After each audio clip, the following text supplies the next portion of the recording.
Welcome to the Sideline. I'm Andy Katz. Well, this is going to be a home for a lot of original content in college sports and beyond. Now, of course, you're going to get a lot of that similar content that I produce for NCAA platforms, for Big Ten Network, and other places. But I needed a home for a lot of those interviews with the newsmakers in this space. So where are you going to find it? Right here at the Sideline. Let's get to it. And welcome everyone to a Hoops HQ, little sideline chat here. Andy Katz with Seth Davis. Seth, let's get right into it. First off, we had these high-profile, peer-to-peer, if you will, exhibition games in the preseason, charging full price, season ticket holders, packed houses, 10, 13,000, Madison Square Garden, a lot of high-profile games. We don't want to read too much into it, but what did you get out of some of these games leading up to the opening night? Well, the main thing, Andy, is how awesome are these exhibition games? I mean, it's these exhibition games, a lot of them have felt like a regional final. Supposedly the coaches and the players and the fans aren't supposed to care as much, but you looked at that North Carolina BYU game, Michigan and St. John's absolutely lit up the Garden. It was super impressive to me. I think, two quick takeaways. I've been saying let's not overreact to exhibitions, but I don't think we need to underreact either. Gives us a chance to see these guys on the court. I was super impressed with the way Kentucky played against Purdue, and maybe a little bit concerned about Purdue. I'm going to be interested to see how Matt Painter deploys Omar Meyer next to Braden Smith. He didn't play as much. Super impressed with Arkansas, especially their two freshmen in Thomas and Acuff and the blend that Calipari has there. And then also I think North Carolina is going to be better. They were the last team into the field last year. Interesting transition for them, losing transfers, bringing guys in. Kyan Evans is the point guard from Colorado State. So I actually think we learned a lot about these teams in the exhibition games that we're going to see manifest moving forward. What about you? What was your biggest takeaway? Well, first of all, athletic directors have to find other revenue sources in this current climate. So right up, you can charge a season ticket price, full price. You got to give them a high profile game. And a lot of these schools, the first couple of weeks of the season at home, don't play high-profile games. Maybe neutral court, but not on their home floor. And so I think this was important, really, for the overall health of the program to have these big-time opponents for your season ticket base. But I also think it allows, on the losing side, coaches like Matt Painter, even Rick Pitino at St. John's, Michigan State's Tom Izzo. It gives them a chance to say, wait a minute, okay, you're not as good as this ranking or as what you think you are. We just got humbled a little, even though it was an exhibition. It's a little bit of a wake-up call. For some of these schools, they may not get that for a few weeks because they want to get those wins, get those early games in the first couple of weeks in November. So I think that was really critical. I'd say overall, I just think more than anything, I'm really intrigued to see Michigan. Yaxel Lendenborg, I think literally he could be the national player of the year if he continues to stat stuff what he did just in the exhibition season. And by the way, they lost before that, to Cincinnati. So it's not like they're perfect either. But I just think had a couple of guys out for that. Mara and Morez Johnson didn't play, but right. But so it's not a perfect science. But I just think his presence on Michigan to me is going to be one of the more intriguing things to project. Obviously, Purdue was picked to win it, but Michigan's coming together. Dusty May did a phenomenal job of putting that roster together. So to me, they were sort of one of the big winners because they went into a great environment at MSG to win that one. So that was overall. I think also we got to watch that there were a lot of injuries, as you said, early on. And so we'll see how it plays out here at the beginning of the season. One of the other hot topics, Seth, over the last couple of weeks is this new thing about G League players and London Johnson committing to Louisville. What's interesting here is, and I wrote this in one of my columns there for Hoops HQ, I do think we need to chill on overreacting to this because these are players so far that were within the 5-year window from when they graduated high school. They weren't drafted. So, they're not on a traditional NBA contract. They're not on a two-way. They're just a G League. And as we know, G League Ignite, that was essentially high school guys that didn't go to college. So I think we got to chill that this is like, oh my God, this trend, and now pros are coming in. And I thought Kevin Young, and I put this in the column, I thought he did a great analogy, the head coach at BYU, that we're now getting Euro guys to come into college basketball who have played professionally. Used to be you cannot play in college basketball in the United States if you've played professionally in Europe. That is no longer the case. So what's the difference with these G League guys as long as they fit in that window and don't have a real NBA contract? Yeah, this is something, I mean, anytime something is new, people are going to react like that to it, but you hit it on the head, and Kevin Young and some others have made this point. That's the parallel. What is the difference between that situation and bringing in European players? Now, there are other G League players who have gone through the draft process and have had contracts with the NBA. They're trying to, take the same path. We'll see if that's able to happen, but that really is the main question. And as long as there is that parallel, then I don't know why it would be a problem for players who have come through the G League process to be able to play in college. So, this idea, people love to make the joke, oh, I'm going to watch the Rockets game and maybe, pull a couple of guys off the bench, or maybe, Draymond Green can come back to Michigan State. I mean, that's not what we're talking about. The larger issue is, whether the NCAA can actually enforce its rules. We had this Tyon Grant Foster hearing, which is playing off of the Pavia situation at Vanderbilt, where somebody can sue the NCAA and say, well, you can't count, JUCO years against your clock at the D1 level. So it's all mass chaos, but you hit it right on the head.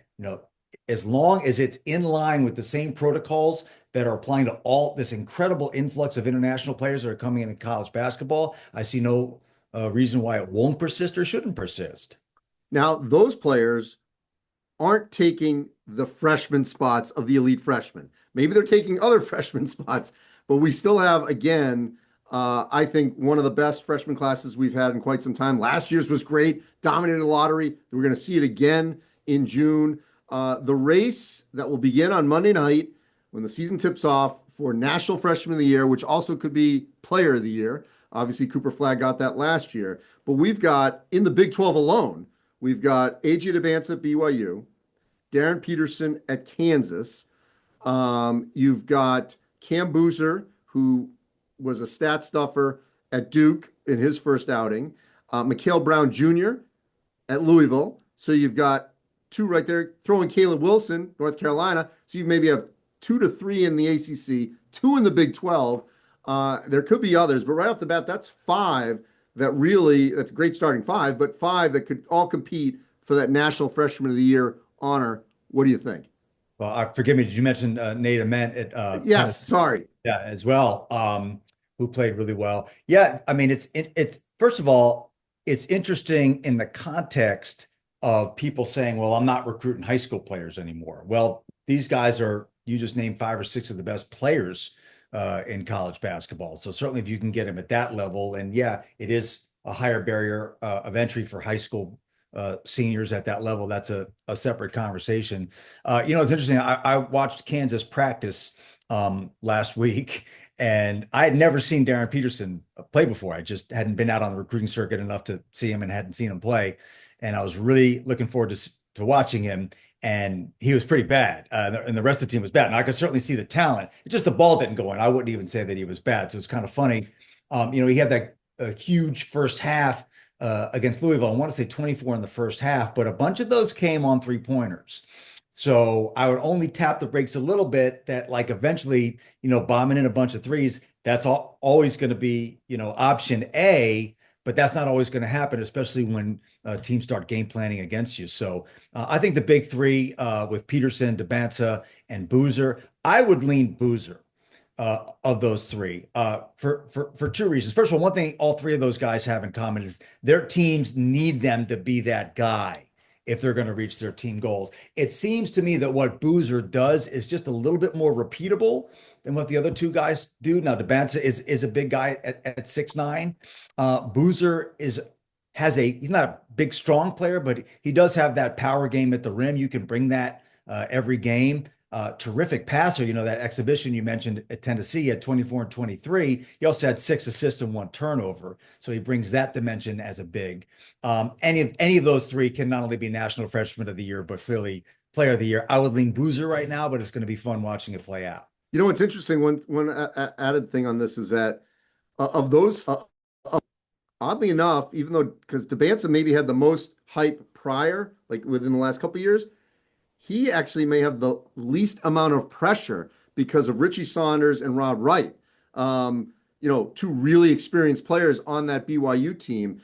Obviously, he's got to perform well, but I agree that I think there's even more pressure for Boozer and Peterson to produce for their teams to be elite than Debanza for BYU. All right, last topic, Monday night, tip-off, November 3rd at T-Mobile. I'm going to be there. You're going to be there. I love this because you can't have every matchup in the country be a big time. You need at least one site that has big time teams playing against each other. We're getting that with great storylines. We've got Arizona, Florida. So you've got reigning champs, Florida, trying to go back to back.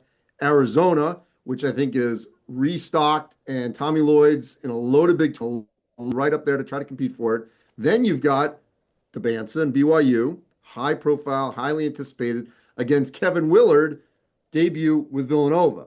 Obviously a historic program that's won multiple national championships under Jay Wright and Raleigh long ago. So I love that we've got this doubleheader tip-off. What are you hoping to see? Well, first of all, let's pay the freight. Shout out to our new bosses, our regular season bosses at Turner. Turner's going to have a lot of college basketball regular season content. So Andy and I, you're going to see, you already see too much of us anyway, so you're going to see too much of us again. But it's a great doubleheader. First of all, again, talking about freshmen, Arizona's got a couple, and Braden Burries and Koa Pete, both guys who are very capable. They're not going to need to play those same roles as some of the other guys that we discussed, but really there's going to be one of the best freshman classes that we've seen in a long time. And Tommy Lloyd, I think, has brought in 7 freshmen at a time when a lot of coaches are not doing that. So he's zigging when others are zagging. He was the first one in the international pool. I see what you did there, since he's a former Zag assistant. Yeah, there you go. There you go. Well, he was zagging when he was at Gonzaga because he was the first guy who dipped into the international pool. Now he's kind of pulling back on that a little bit. The Kevin Willard story at Villanova is obviously irresistible. Not sure how good his team is going to be, but obviously they needed to make that change. And then the story of Florida. Can they repeat? Of course, Billy Donovan did it in 06 and 07.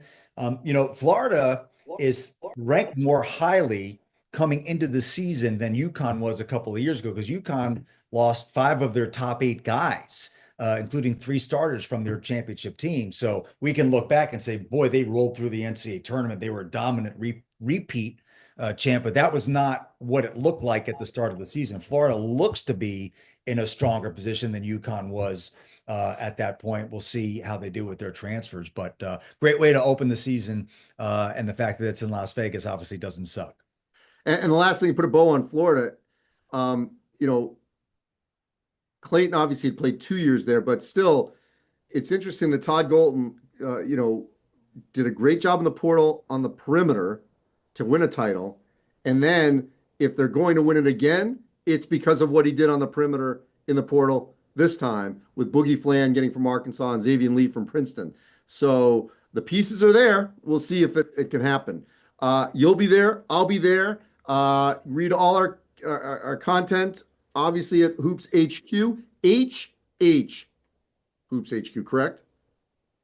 HH what? I'm getting the acronym on the behind you. Oh no, there's one. Oh, there's one H. I'm sorry. No, just one H. Okay. HoopsHQ.com. Everyone go to HoopsHQ.com. By the way, we're having a sale, $1 a month for your first year on an annual subscription. So that's 50 cents to Andy and 50 cents to Seth. So that's a pretty good bargain. All right, enjoy. We'll keep this up. See you in Vegas. Thanks for watching and listening, everyone. And as always, you can follow all our social media content at the Sideline with AK. Our content appears on Spotify, Apple Podcasts, and of course, YouTube, TikTok, X, and Instagram. Check out all the content at the Sideline with AK.